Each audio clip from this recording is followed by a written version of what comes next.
Hola, buenos días. Bueno, veo que ahí está Glavia de Colombia y Beatriz de Uruguay. Bienvenidas. Vamos a continuar con este curso de la sombra, de reconciliarnos con nuestra sombra. Y se acuerdan que la vez anterior yo había comenzado a trabajar con un libro que se llama Luz en la sombra, que es de Deepak Chopra, de Debbie Ford y de Marianne Williamson. Esos tres autores escriben este libro y habíamos quedado en la parte de la sombra colectiva, ¿no?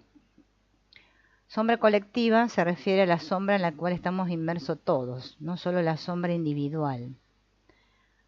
El mayor logro de Jung no fue darle nombre a la sombra, ni su teoría de los arquetipos, sino demostrar que los seres humanos compartimos un yo. ¿Quién soy yo? Ese famoso ¿quién soy yo? Depende del quiénes somos nosotros. Los seres humanos son las únicas criaturas que pueden crear un yo. De hecho, no solo podemos, sino que debemos, porque el yo nos ofrece un punto de vista, una visión única del mundo. Sin un yo, nuestro cerebro recibiría el salvaje bombardeo de infinidad de imágenes sensoriales que no tendrían sentido. Los bebés, cuando son chiquitos, no tienen un yo y se pasan los 3 primeros años de vida creando este yo, modelando sus personalidades, sus preferencias, su temperamento, sus intereses. Todas las madres pueden corroborar que el tiempo que pasa su bebé en blanco es mínimo. Llegamos al mundo no como receptores pasivos de datos sensoriales, sino como entusiastas creadores. Cuando reconocemos nuestras necesidades, creencias, impulsos, deseos, sueños y temores, de pronto el mundo cobra sentido. El yo, el mí y el mío existen por un solo propósito: ofrecernos un lugar en el mundo. O sea, todos nosotros lo que hacemos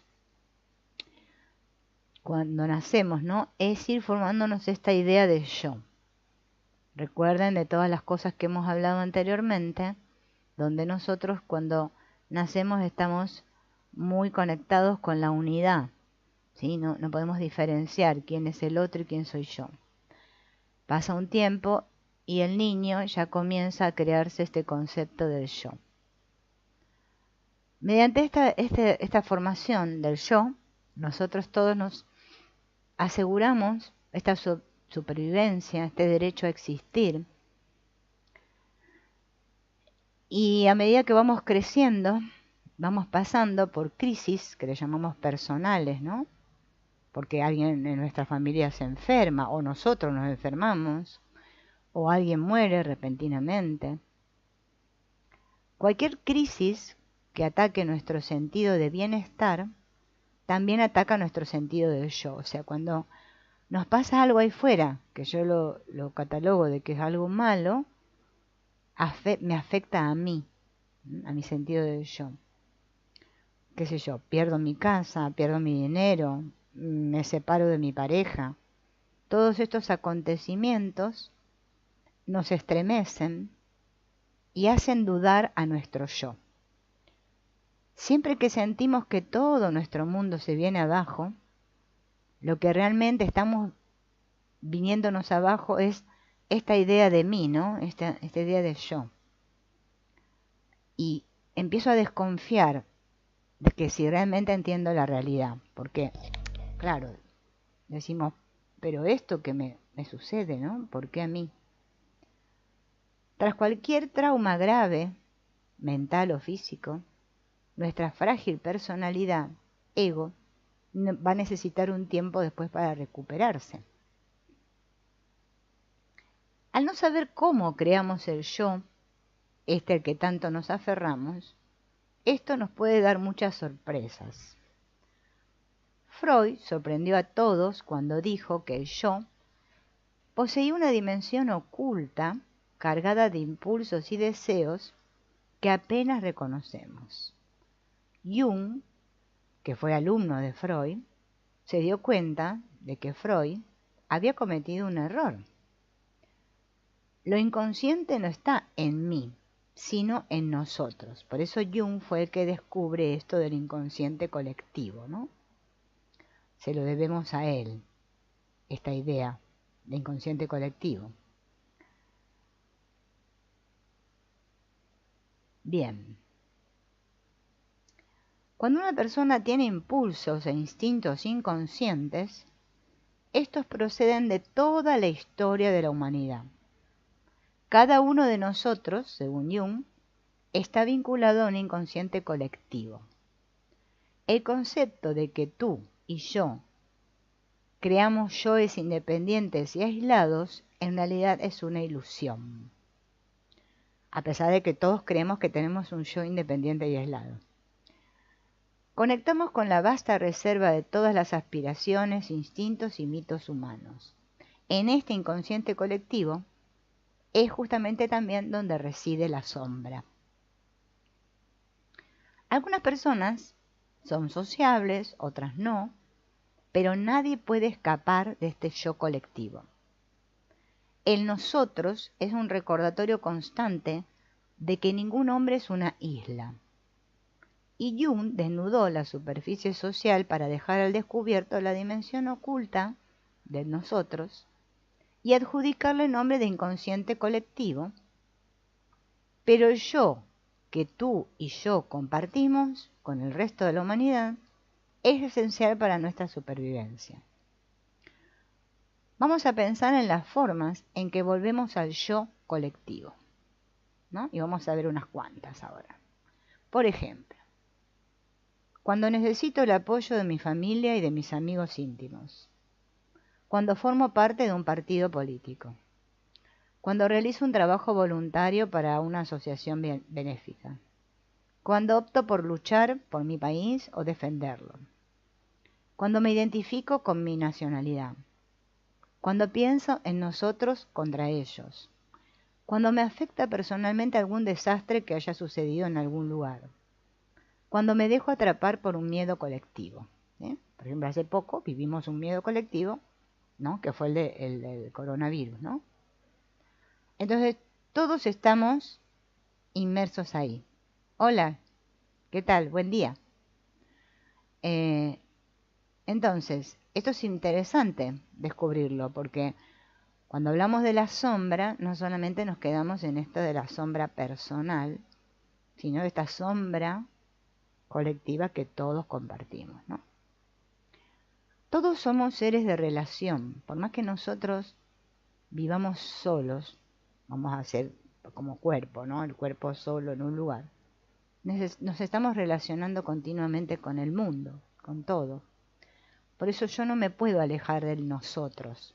Es una fantasía. Queremos alejarnos, pero es que no podemos.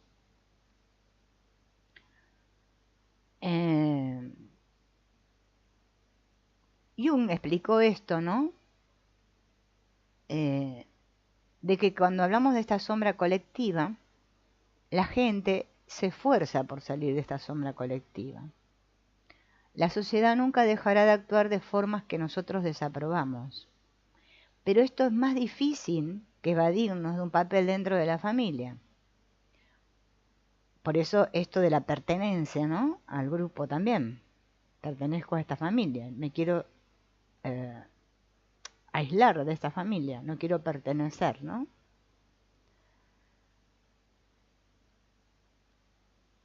Entonces, todo esto que nos engancha, ¿no? Nos engancha al mundo, a la sociedad, a nuestra pequeña sociedad que es la familia, tiene unos ganchos que son invisibles, ¿no? No me puedo excluir de esta sombra colectiva. Por eso todos estamos inmersos en esta sopa.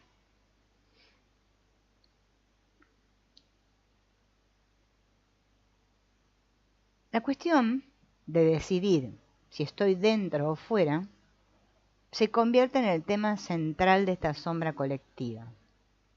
Y esto nos hace plantearnos muchas preguntas cada día. Nos podemos preguntar, ¿cuál es mi obligación social? ¿Cuál es mi deber patriótico? ¿En qué medida me he de conformar u oponer a la sociedad?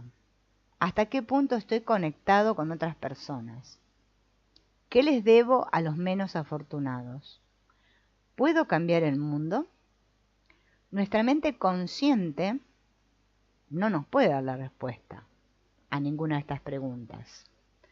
Bajo la superficie, lo inconsciente colectivo es un torbellino de impulsos, prejuicios, miedos, que forman parte de nosotros porque nosotros somos nuestra identidad, así como ese yo.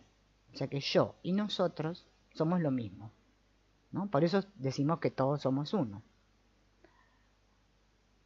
Durante mucho tiempo, este concepto de inconsciente colectivo se consideró como una teoría curiosa de la cual no había muchas pruebas. Nadie niega que la naturaleza tiene un lado oscuro, pero ¿fue útil esta explicación que dio Jung o tan solo fue una invención intelectual? Recientemente se han recopilado algunas pruebas, ¿no?, que han servido de algo, pero han agrandado este misterio. Hace décadas que se sabe que cuando una persona se vuelve solitaria y se aísla, como le puede suceder, ¿no?, una persona, qué sé yo, que enviuda, que está enferma, ¿no?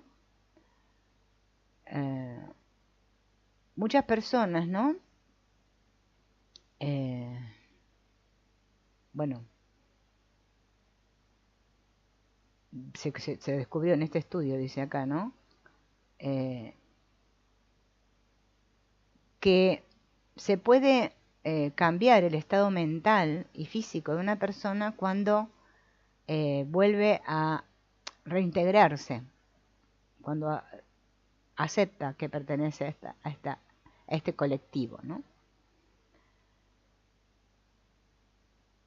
¿Cómo puede, por ejemplo, el corazón o una célula precancerígena de alguna parte del cuerpo saber cómo se siente la persona? Parece ser que fue necesario descubrir las moléculas mensajeras para demostrar que el cerebro traduce todas las emociones a un equivalente químico. Cuando las moléculas mensajeras llegan a cientos de miles de millones de células a través del torrente sanguíneo, la felicidad o la tristeza se transmiten al corazón, al hígado, a los intestinos y a los riñones. Entonces la medicina cuerpo-mente tuvo una base real porque no hay nada más real que las sustancias químicas. Pero Jung propuso que grupos enteros de personas podían compartir la felicidad o la tristeza. ¿Por qué estalla la violencia masiva en Irak o en Ruanda? Podemos encontrar explicaciones en las largas enemistades tribales y cismas sectarios. ¿Están almacenados en lo inconsciente colectivo o generaciones de padres que dicen a sus hijos que han de seguir manteniendo estas rencillas ancestrales? No sirve de nada mover la cabeza y criticar las conductas incivilizadas. Los peores baños de sangre de la humanidad tuvieron lugar durante las 2 guerras mundiales. Muchos soldados, ¿no?, marcharon hacia esta guerra. Y cuando Europa miró atrás, calificó estas masacres de locura. Pero personas cuerdas dirigieron la guerra y murieron en ella. Y cuando los objetores conscientes protestaron, fueron encarcelados o castigados, enviándolos al frente para que prestaran sus servicios como médicos. La trágica ironía es que murieron muchas de las personas que más odiaban la guerra y que más deseaban evitarla. Entonces, ¿qué objetivo tiene el inconsciente? De que sigamos siendo inconscientes. El inconsciente tiene el objetivo de que sigamos siendo inconscientes.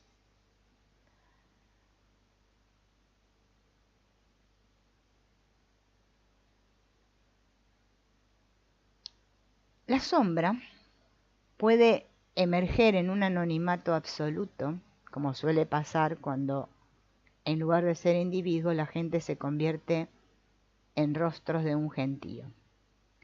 Esta pérdida de individualidad aumenta si nuestras malas acciones no traen consecuencias. La ausencia de ley y orden amplifica el efecto. ¿Cómo lo hace tener permiso para adoptar una conducta transgresora de la moralidad reinante? Si hay figuras de autoridad que incitan a la mala conducta y prometen que no va a haber castigo, la sombra aparece con mayor facilidad. Pero si a esto le echamos más leña al fuego, con factores como la pobreza, el analfabetismo, las condiciones se empeoran.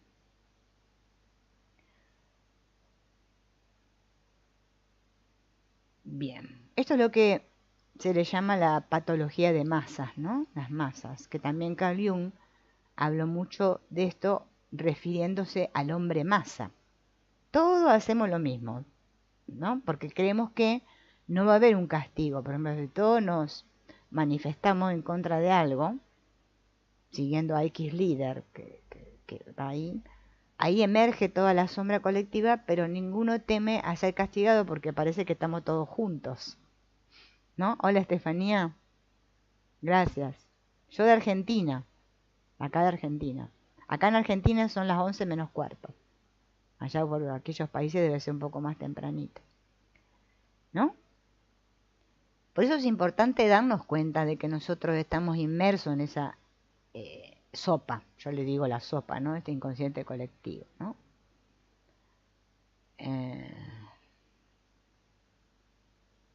Bien.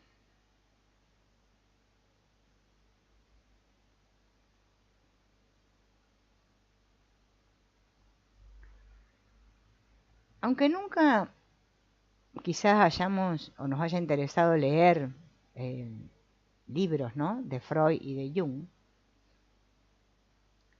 ellos consiguieron que nos resultara imposible pensar en la naturaleza humana como algo que nos fuera un profundo misterio. Al igual que la punta del iceberg, solo hay una pequeña parte de nosotros que es visible para el mundo físico y otra parte que es invisible. Por eso el iceberg es lo que más, digamos, el gráfico más conocido de esto, ¿no?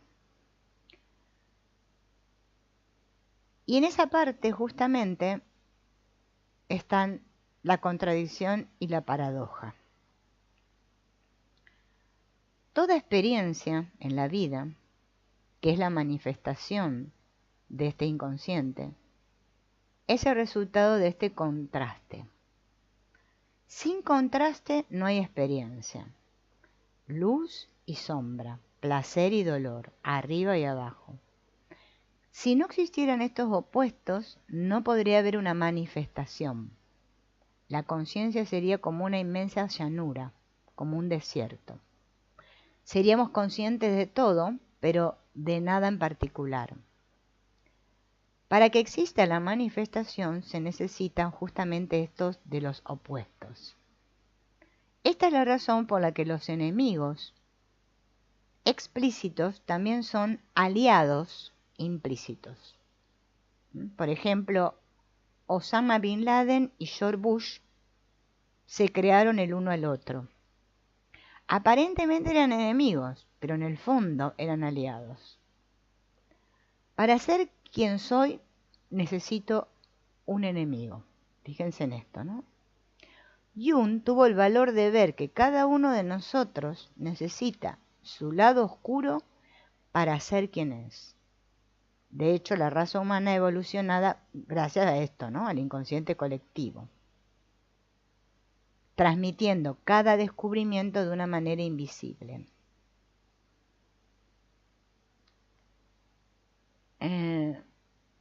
La antropología, ¿no? Física, que en el Homo sapiens dice que tiene una gran parte, ¿no?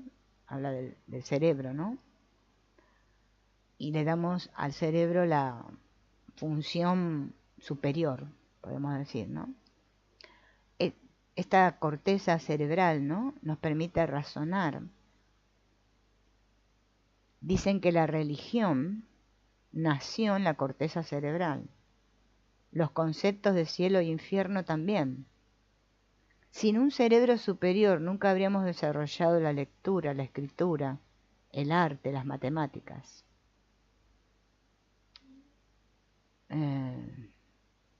Parece ser que cuando los arqueólogos investigaron acerca de los restos de los Neandertal, descubrieron que tenían una corteza cerebral muy grande, más grande que la nuestra.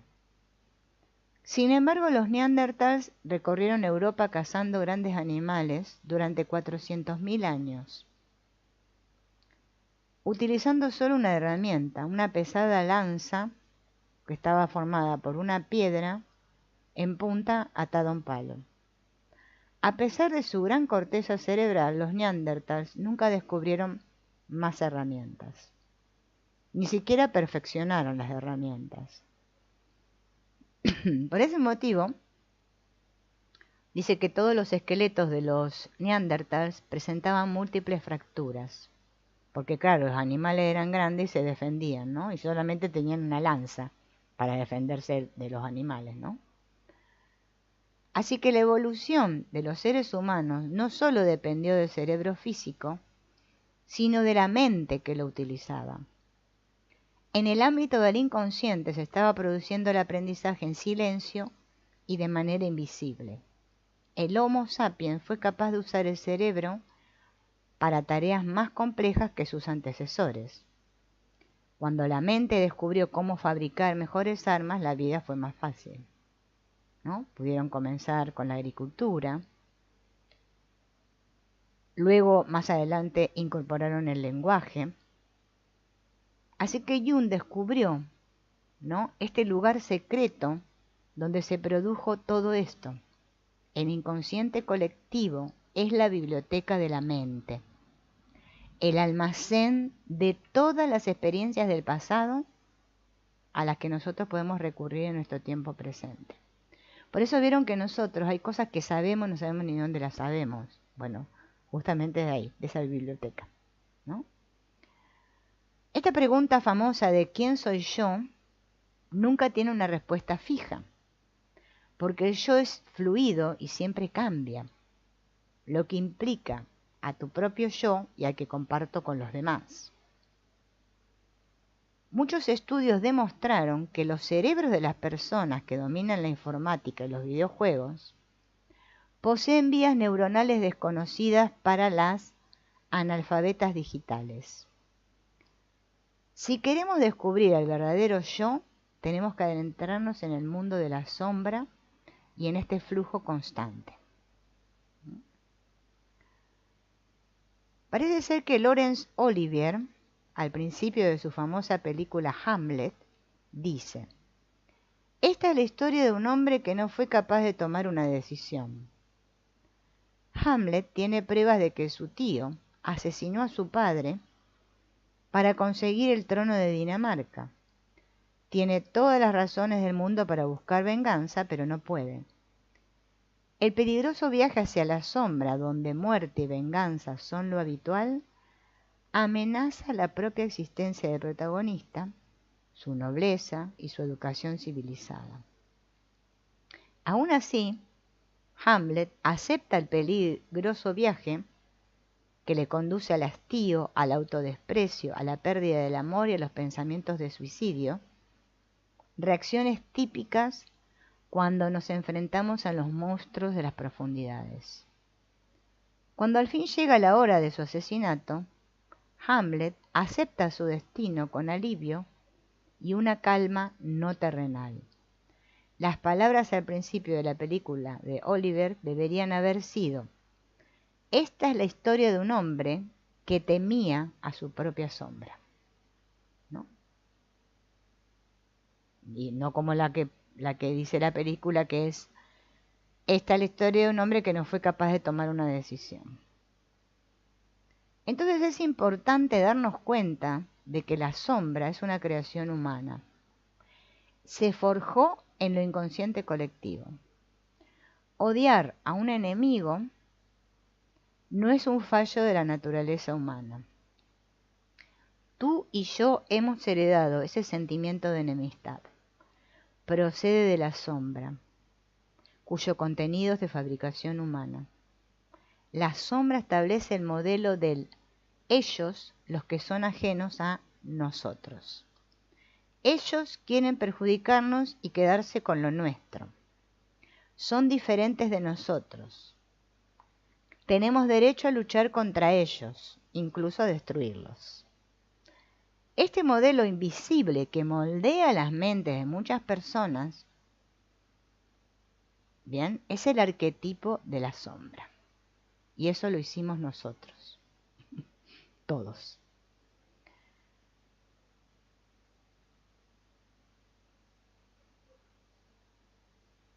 A ver, vamos a ir más adelante. Pero ¿de dónde surgió esta sombra, no? El impulso de la separación creó el contraste y esta guerra entre la luz y la oscuridad. Cuando la separación se vuelve patológica, la sombra se manifiesta como ira, miedo, envidia y hostilidad. El alma humana se siente simultáneamente divina y diabólica, sagrada y profana, santa y pecadora. En las tradiciones orientales hay un proverbio que dice que el santo y el pecador son como el reverso de una moneda. El pecador tiene un futuro y el santo tiene un pasado donde sus papeles están invertidos. La lujuria prohibida y el amor incondicional son las dos caras de la misma moneda. No puedes tener una moneda sin un anverso y un reverso, ni corriente eléctrica sin un polo positivo y un negativo. Por eso es importante tomar conciencia que esto vive dentro de nosotros y no creer que solo somos buenos, podríamos decir, ¿no? No, es que los dos conviven dentro de nosotros. La vida no puede existir sin este otro polo contrario. Cuando entendemos esto, lo primero que descubrimos es que es normal tener una sombra. La sombra es este impulso de separación. Y el impulso, podríamos decir, divino, es el que busca la unidad.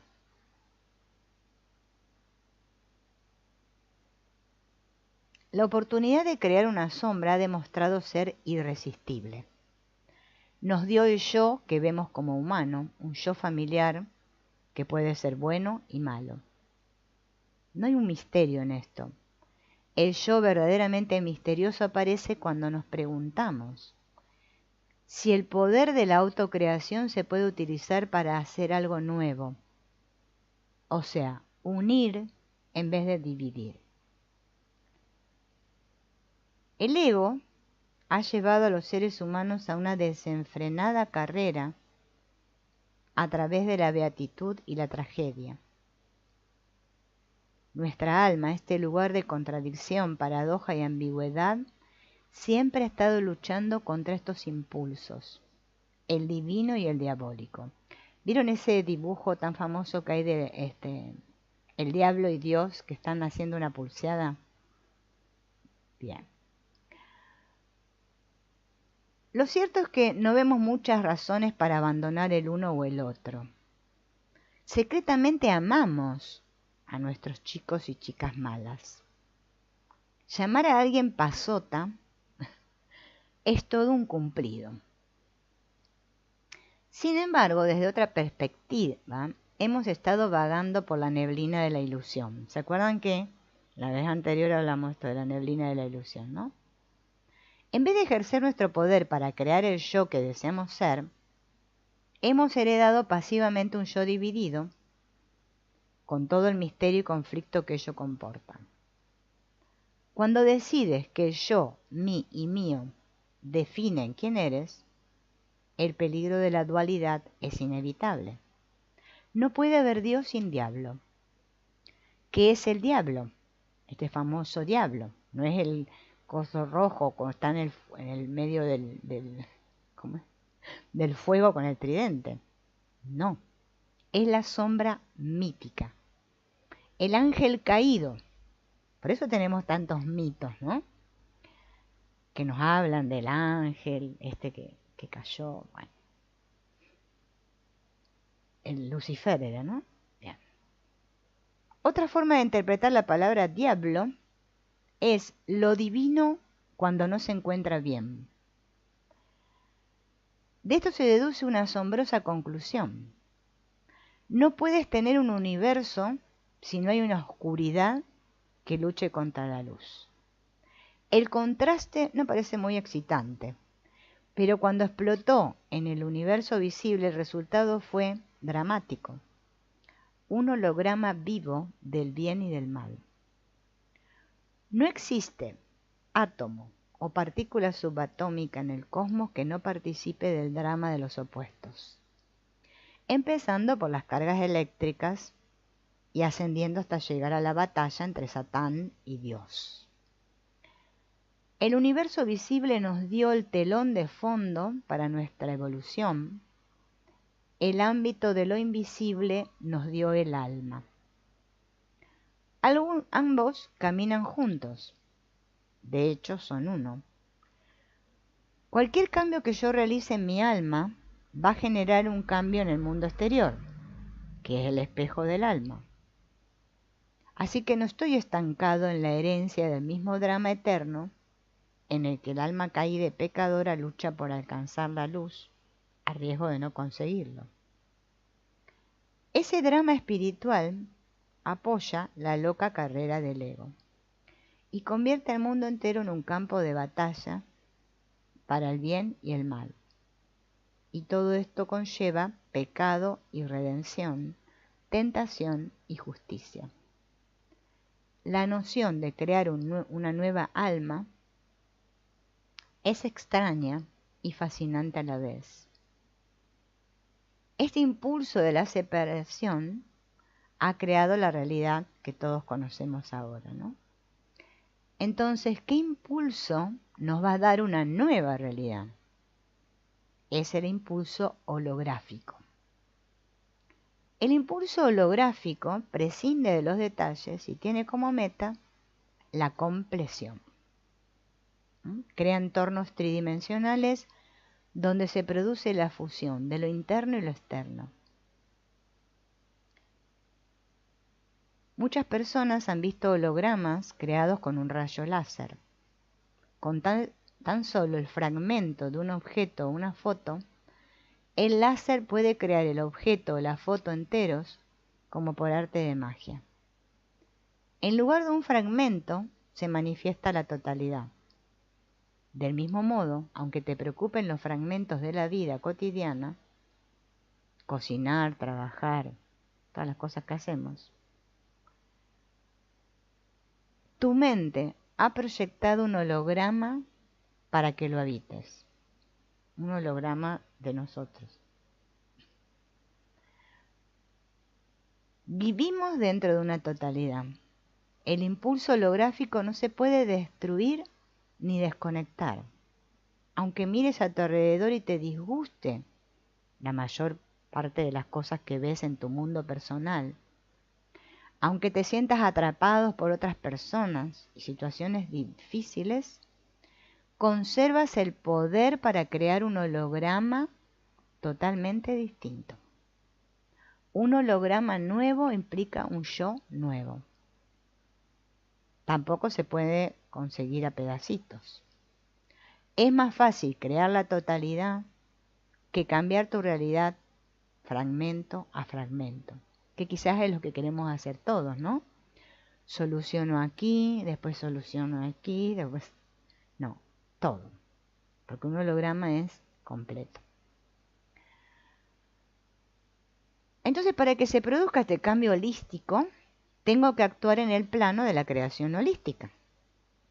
Hay un ejercicio fascinante que nos da una pista sobre cómo funciona esto. ¿En qué consiste el ejercicio? Lo vamos a hacer ahora. Cierro los ojos e imagino una experiencia visual vívida. Por ejemplo, un atardecer, unas montañas, un campo, bueno, lo que cada uno quiera. Pero la tengo que visualizar a esa experiencia como que yo estoy ahí. O sea, que sea vívida, que tenga color, que tenga detalle. Luego voy a imaginar un sabor que me guste. Puede ser el del café, el de chocolate, jugo de naranja, no sé. Y sentir ese sabor. Luego voy a recordar un sonido, una música que a mí me guste. Y por último, algo que sea por el sentido del olfato, un perfume. Una rosa, un lirio. Bien.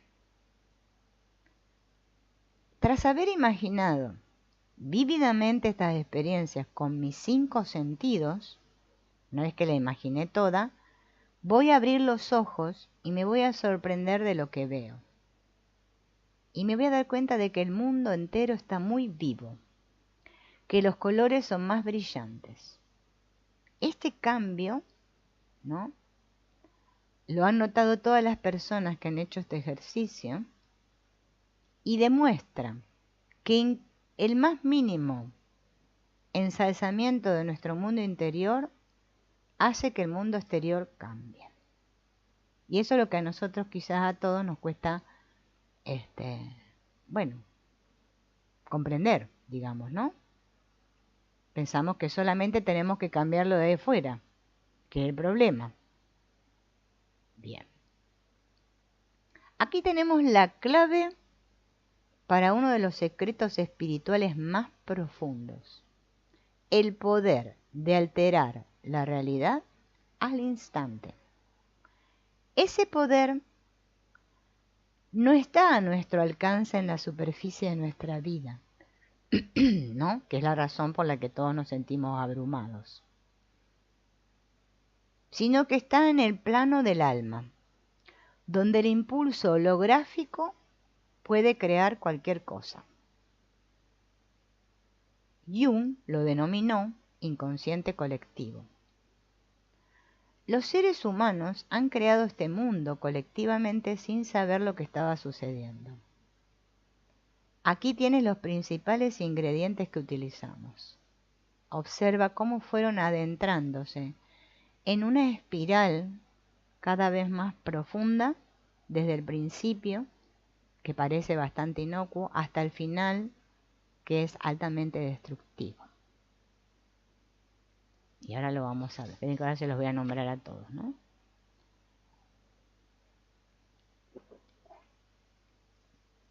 Bien. Secreto. Aprendimos a no revelar nuestros impulsos y deseos básicos. Culpabilidad y vergüenza. Cuando ocultamos nuestros impulsos y deseos básicos nos sentimos mal. Críticas. Todo lo que provocó que nos sintiéramos mal estaba mal. Culpabilizar. Queríamos saber quién era el responsable del dolor que sentíamos. Proyección. Se creó una cabeza de turco conveniente, ya fuera un enemigo odiado o una fuerza demoníaca invisible. Separación. Hicimos todo lo posible para alejar de nosotros a esa fuerza demoníaca. Los enemigos eran los otros, contra los que teníamos que protegernos y a quienes debíamos combatir. Lucha. La proyección no podía hacer desaparecer el dolor de manera permanente, a lo que siguió un estado constante de guerra de lo interno contra lo externo.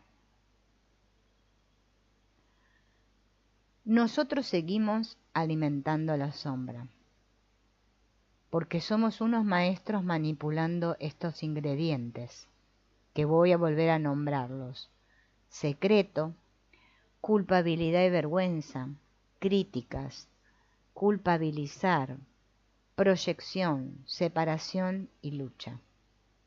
Somos adictos a estos ingredientes. La solución es deshacer la sombra. No es el monstruo de Frankenstein, un horror que ha superado el poder de su propio creador. La sombra es una región de la psique. No existe nada que no podamos disolver. En vez de permitir que la sombra nos convierta en víctimas, tengo que tomar las riendas y reclamar mi verdadera función como creador. Por eso es muy difícil que yo pueda crear este yo nuevo si no me reconcilio con esta sombra. Bueno, primero la tengo que reconocer, ¿no? Porque si no es que no va a pasar nada. Por más que haga lo que haga, ¿no? Hola, Abby. Gracias. Sí, lo que dice este libro es totalmente cierto. Recuerden que se llama Luz en la sombra, de Deepak Chopra. Entonces, claro, ¿cómo se sale de acá?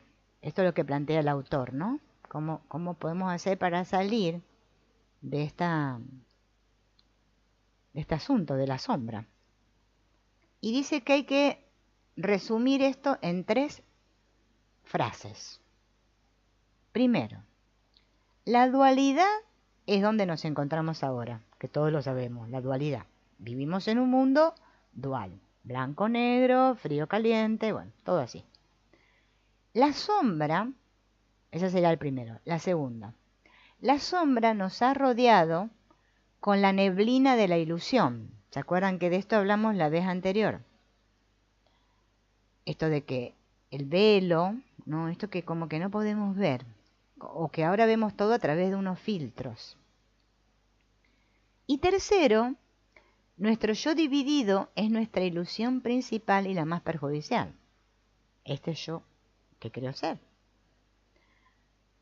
Entonces ahora vamos a abordar este problema de un modo más personal. A casi todos nos cuesta ver nuestra sombra. Para la mayoría nuestra vida cotidiana no es patológica. Aunque los expertos nos digan que los malos tratos y los abusos sexuales domésticos están mucho más extendidos de lo que queremos admitir, aunque la depresión y la ansiedad sigan aumentando de forma alarmante, a la gente normal y corriente le resulta más fácil negar el lado oscuro de la naturaleza humana. Así que es importante que reconozcamos que la sombra no es el coco mete miedo. Todo lo que nos mantiene en la inconsciencia es el efecto de la sombra. Porque la sombra es el lugar donde se oculta el dolor y el estrés. Los estallidos masivos de violencia se producen justamente cuando el estrés social ya no se puede seguir reprimiendo. Vieron que esto a nivel de la sociedad sucede así. Si los gobiernos reprimen, va a llegar un momento que se produce un estallido social, ¿no es cierto? La violencia doméstica, ¿cuándo se produce? Cuando ya la persona que vive con esa violencia no puede soportarlo más. Así que el precio que pagamos por ser inconscientes es muy alto. ¿Bien?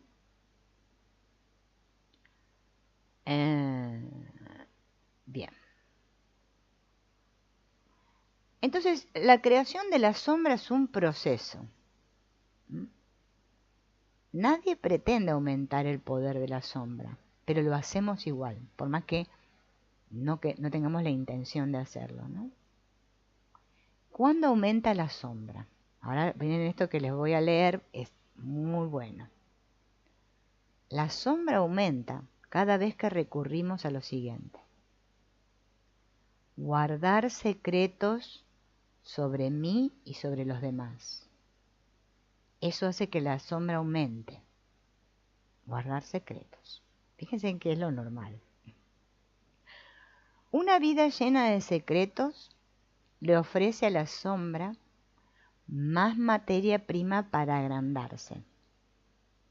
Los secretos son formas de negación, de engaño, de miedo a mostrarnos tal como somos y de condicionamiento de una familia disfuncional.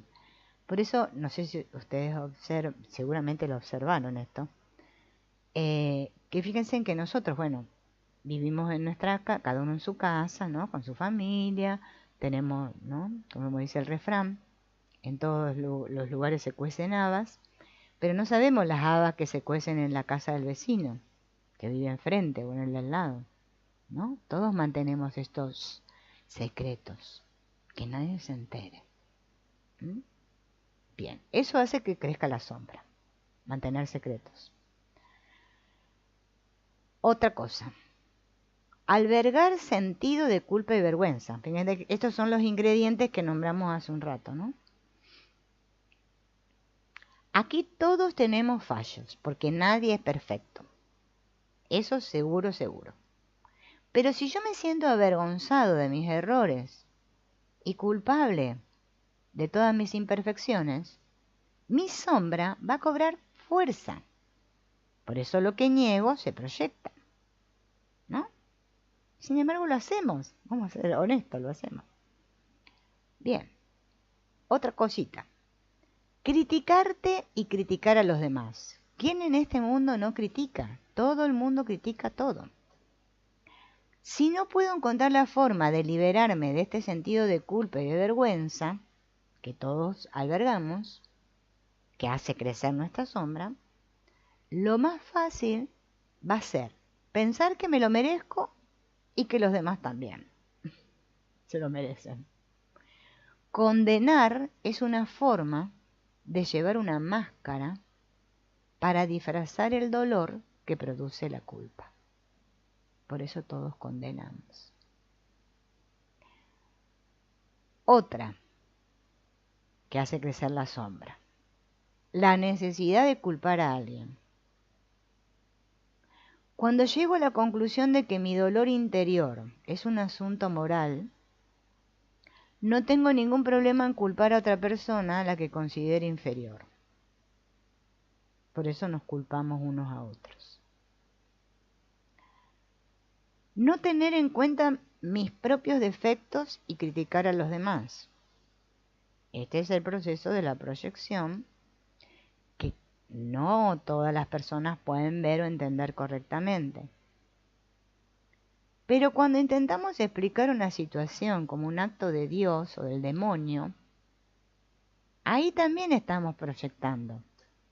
Fíjense en que la mayoría de nosotros decimos, ay, y bueno, Dios quiso, y bueno, así lo quiso Dios. O ay, el diablo metió la cola, no sé qué. Siempre le echamos la culpa a Dios o al diablo. Lo mismo sucede cuando me identifico a la gente mala, ¿no? Que son los que causan los problemas. Y si yo creo que el problema son ellos, es que yo he proyectado mi propio miedo en lugar de responsabilizarme de él. Por eso el asunto de la responsabilidad es tan complicado. Otra cosa que aumenta la sombra es separarme de los demás. Esto de sentir que estamos divididos entre ellos y nosotros, los buenos y los malos. Esto aumenta la sospecha, el miedo, y esto es un campo de cultivo para que la sombra aumente. Y otra que hacemos para aumentar nuestra sombra es luchar contra el mal o para alejar el mal. Todos estamos convencidos de que el mal acecha por alguna parte. Y lo que realmente está sucediendo es que estamos siendo víctimas de nuestra propia ilusión y proyección. Nos estamos autoengañando. Y todo esto es para que la sombra crezca. Bien. Entonces tenemos que ver cómo reducir el poder de la sombra, ¿no? Hay que hacerlo invirtiendo la espiral. Si dijimos que era una espiral que empezaba así pequeñita y se iba agrandando, ahora hay que ir en reversa, ¿no? Empieza con el pensamiento. O sea, ¿cómo empezó? Vamos a ir primero cómo empezó. Vamos a repasar cómo empezó. empezó todo con el pensamiento de que yo creo que tengo que guardar secretos, que esos secretos, en lugar de permanecer ocultos, me van a hacer sentir vergüenza y culpa. Luego me voy a autocriticar porque me siento con vergüenza y culpa. Como no soporto la culpa, empiezo a proyectar y me aíslo. Niego y proyecto y me aíslo, me separo. Y empiezo a luchar contra ese mal. ¿Bien? La cuestión que no me puedo liberar. Entro en ese bucle, ¿sí? Entonces ahora tenemos que salir de ese bucle, de esa espiral. Bien. Acá Deepak Chopra lo clasifica, lo divide en 4 categorías, en 4 pasos. Primero, deja de proyectar. Es lo que, fíjense, que nadie deja de hacer. Estamos todo el tiempo proyectando. Bien. Porque no somos conscientes, ¿no? Bien. No creo que hagamos por malos porque no existe el mal. Pero el primer paso sería deja de proyectar. El segundo, desapégate y despréndete. Desapégate y despréndete. Tercero, no te critiques. Cuarto, reconstruye tu cuerpo emocional. La sombra nos ha persuadido para que culpáramos a los demás y no asumiéramos la responsabilidad. Nos dice lo poco que nos merecemos el amor y el respeto. Fíjense que casi todos estamos inmersos en la sombra porque todos nos sentimos que no merecemos el amor y el respeto. Promueve la ira y el miedo como reacciones naturales. Todos nos vemos involucrados en estas elecciones desastrosas que nos asfixian y nos vuelven infelices. Entonces hay que invertir el proceso. Y es lo que vamos a hacer. Entonces el primer paso, ¿se acuerdan cuál era? Dejar de proyectar. No es difícil entender esto de la proyección, pero hay que comprenderlo un poquito más profundo para darnos cuenta que lo hacemos, porque si no, no nos damos cuenta que lo hacemos, ¿no? Bien.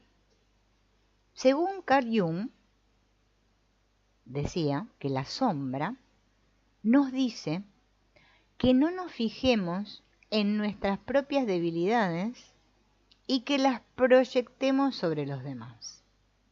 ¿Para qué? Para evitar sentirme inferior. Entonces nos parece que son los demás los que no son buenos. ¿Mm? Por ejemplo, la estrella de cine que es criticada por perder demasiado peso, ¿no? Mientras toda la nación, el pueblo, se está volviendo gordo. Los movimientos antibelicistas, que se los tacha de antipatrióticos, mientras que todo el mundo paga impuestos para matar ciudadanos de un país que nunca hizo nada. Bien. Todos usamos la proyección para evitar mirar en nuestro interior. Por eso proyectamos. Porque le tenemos miedo a mirar dentro nuestro, que sería hacernos responsables. Bien.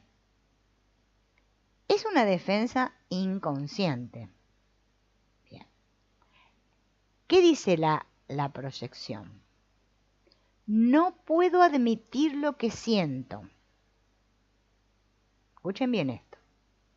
No puedo admitir lo que siento. Por lo tanto, imaginaré que lo sientes tú. Ejemplo, me odio. Me odio a mí mismo. Como no puedo admitir que yo me odio a mí mismo, proyecto que hay otros que me odian. Así funciona la proyección. ¿Mm? Por eso nadie puede sentir su propia ira. No me quiero hacer cargo de mi propia ira. Y califico de violento a los demás. Si inconscientemente tengo sentimientos, por ejemplo, sexuales, que yo considero tabú, no sé, que me guste alguien de mi mismo sexo, o pensamientos de infidelidad, voy a pensar que los demás están proyectando esos sentimientos contra mí. La proyección es muy eficaz, por eso la seguimos usando. Un falso estado de autoaceptación, esto que está tan de moda, ¿no? La autoaceptación, es el que dice, yo soy bueno, pero tú no. Sin embargo, la verdadera autoaceptación se extiende a otras personas cuando yo estoy bien conmigo mismo. Entonces no necesito condenar a nadie. Cada vez que yo siento que necesito criticar a otros y condenar a otros, es porque no estoy bien conmigo mismo. Si no, no lo haría. Vamos a ver las formas típicas en que solemos proyectar. ¿Bien? Para que ustedes, viendo todo esto, vean si se sienten ahí, identificados, ¿no? Seguramente nos sentimos identificados, porque todos proyectamos.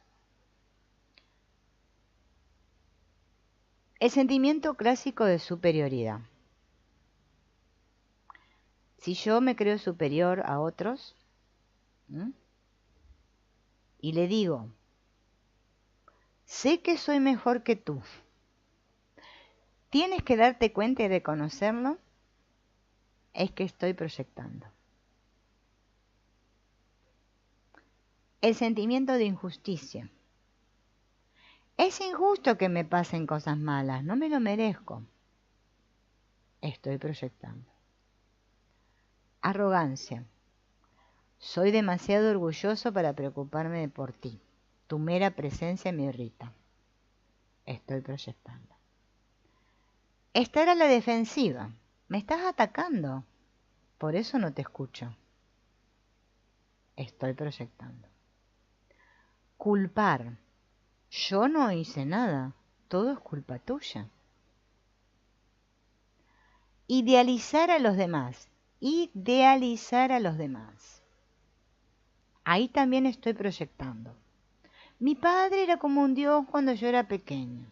Mi madre es la mejor del mundo. El hombre con el que me casé es mi héroe. Estoy proyectando. Ni que hablar de los hijos, ¿no? Prejuicios. Ese es uno de ellos y ya sabes cómo son. Ten cuidado. Los de su calaña son peligrosos, los que son así. Estoy proyectando. Sentir celos. Vas a traicionarme, lo presiento. Estoy proyectando. Paranoia. Vienen por mí. O están conspirando contra mí. La paranoia también es una forma de proyección. Así que cuando aparece alguna de estas actitudes, hay algún sentimiento inconsciente oculto en la sombra al que yo no me puedo enfrentar. Por eso lo proyecto, ¿sí? Por eso es muy interesante darnos cuenta que todo el tiempo estamos proyectando. Bien. Ejemplos. Otra vez voy a nombrar los mismos que nombré antes, ¿no? De la proyección, pero con ejemplos. La superioridad. Disfraza el sentimiento de que eres un fracasado o de que los demás te rechazarán si saben cómo eres realmente. Por eso tengo sentimientos de superioridad. Como me siento un fracasado, temo a que me rechacen y que sepan cómo realmente soy, por eso, sintiéndome superior, disfrazo. Injusticia. La injusticia disfraza el sentimiento de que soy un pecador o de que siempre se me debe culpar por algo. Por eso me siento que hay injusticia. La arrogancia disfraza la ira reprimida, bajo la cual se oculta un profundo dolor. Esas personas que vemos tan arrogantes, ¿eh? Es que ocultan un profundo dolor y no pueden con su ira. La reprimen y por eso se muestran arrogantes, ¿no? El estar a la defensiva, ¿qué sentimiento disfraza? De que no soy válido, de que soy débil. Entonces, si yo no me defiendo, ¿no? Voy a atacarme a mí mismo. Por eso me defiendo, para no atacarme a mí mismo. ¿Qué disfraza el sentimiento de culpar? De que yo tengo defectos, que me avergüenzo de mí, por eso culpo a los demás. ¿Qué disfraza esto de idealizar a los demás? Mi papá, mi mamá es tan buena, mis hijos que son tan, ¿no? Bueno, también algunos las estrellas de cine, no sé, idealizamos cualquier cosa. Bueno, el idealizar disfraza el sentimiento de que soy un niño débil e indefenso, que necesito protección y al que hay que cuidar. Por eso idealizo a los demás. Prejuicios. Disfraza el sentimiento de que soy inferior y que merezco el rechazo. Por eso tengo muchos prejuicios. Los celos. Disfrazan mi propio impulso de desviarme o mi sentimiento de no considerarme sexualmente normal. Por eso siento celos.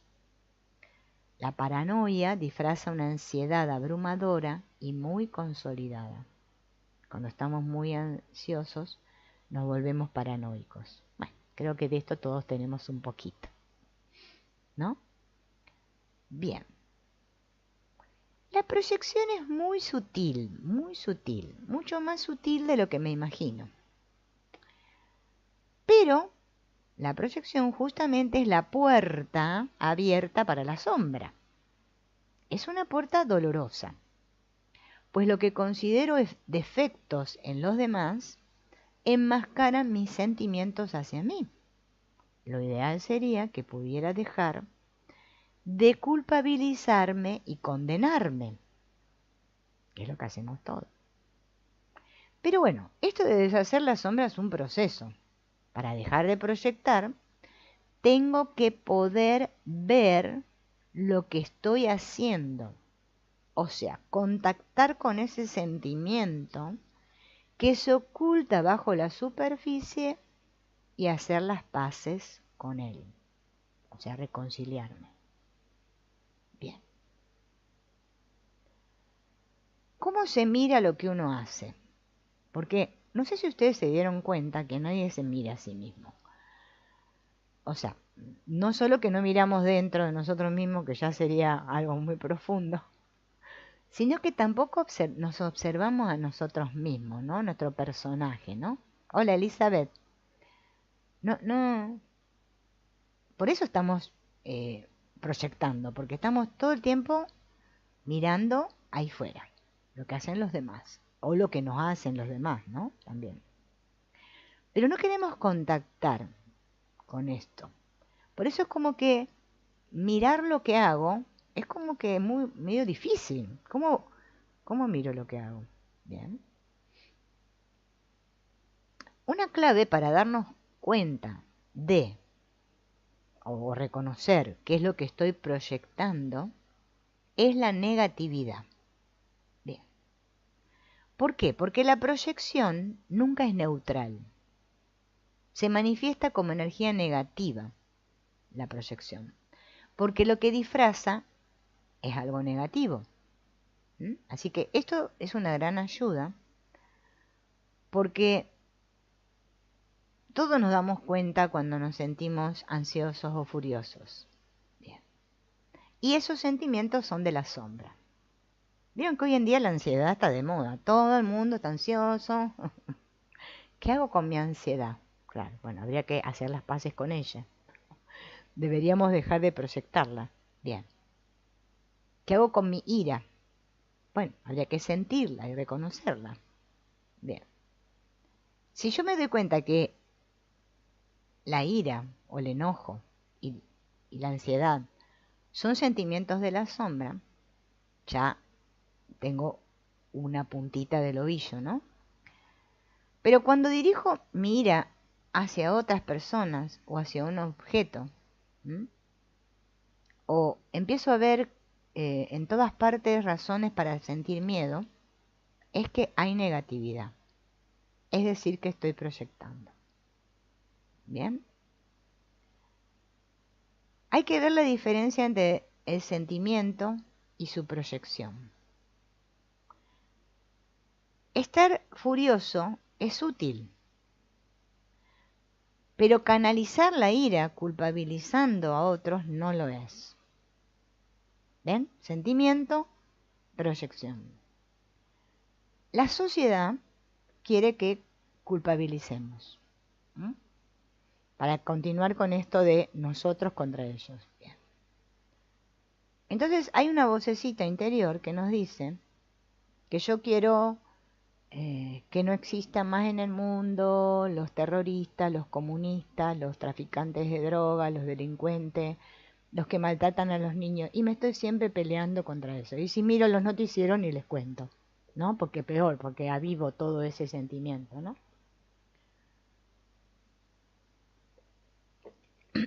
No somos conscientes de que decimos que el mundo funciona mal por culpa de ese tipo de gente, ¿no? Bien.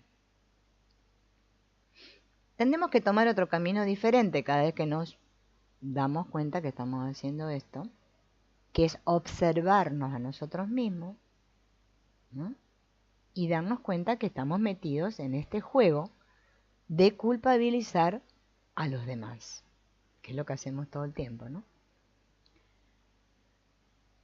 Resulta que Krishnamurti, no sé si ustedes leyeron cosas de Krishnamurti o escucharon, porque la verdad que Krishnamurti es bellísimo todo lo que enseñó, ¿no?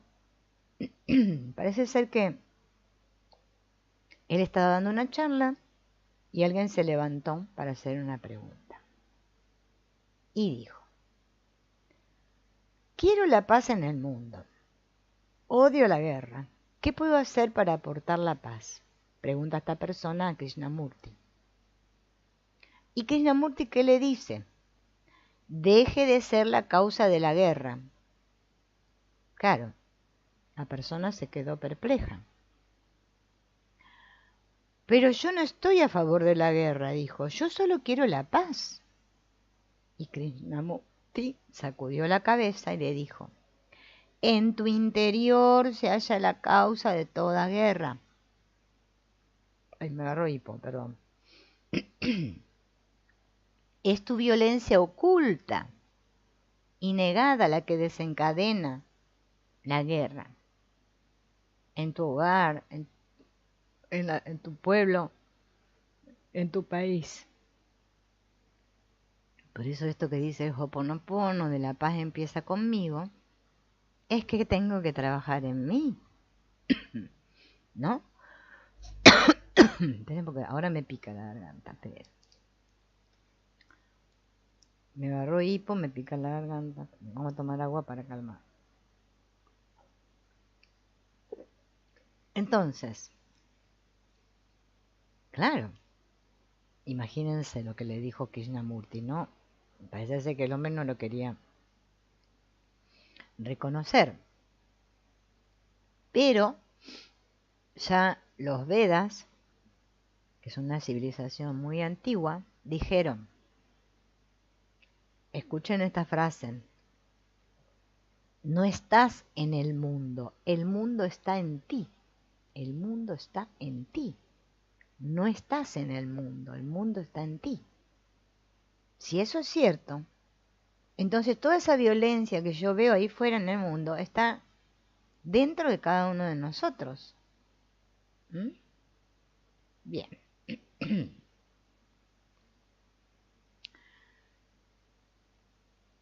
No es fácil darnos cuenta cada vez que proyectamos esta negatividad oculta, ¿no?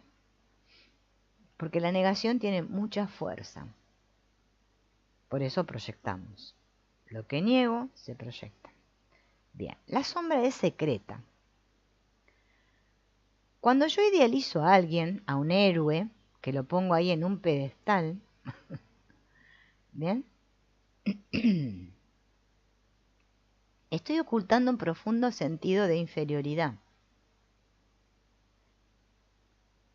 Si regresamos a esta tabla sobre la proyección que estuvimos hablando, nos sería fácil descubrir cuándo estoy usando esta defensa. Entonces, como decíamos al principio, lo que yo tengo que hacer es mirar lo que hago, observarme. Bien.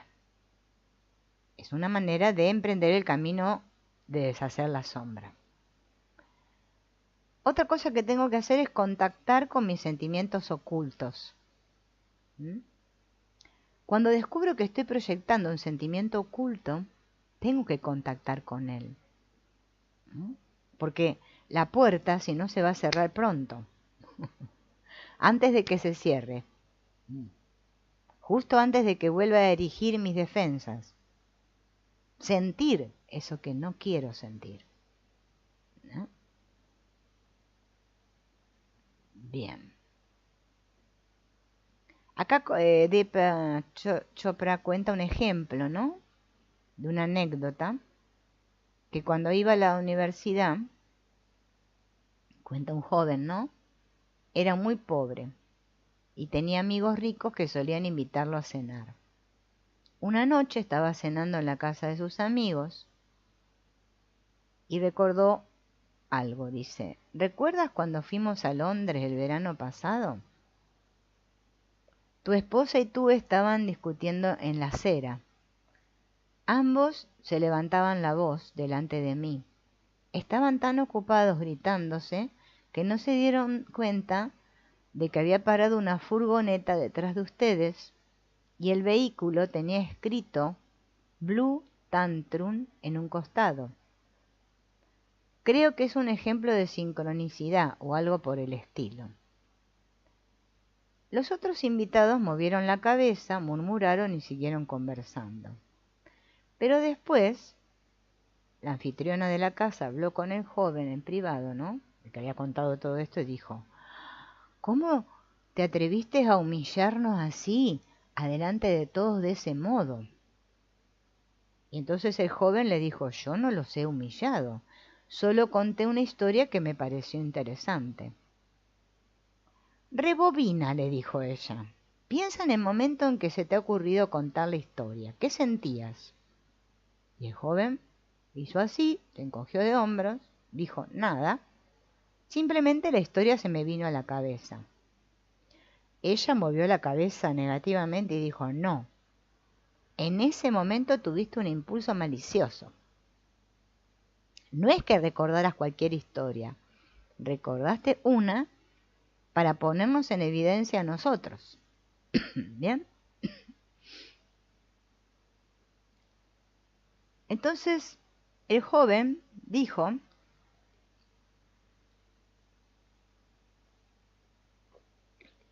que eso que le había pasado con esa mujer funcionó porque dijo que él no se defendía automáticamente, sino que rebobinó y se dio cuenta que ella tenía razón. En ese momento sentía celos. Claro, había una mesa llena de comida, o sea, él sintió celos, ¿no?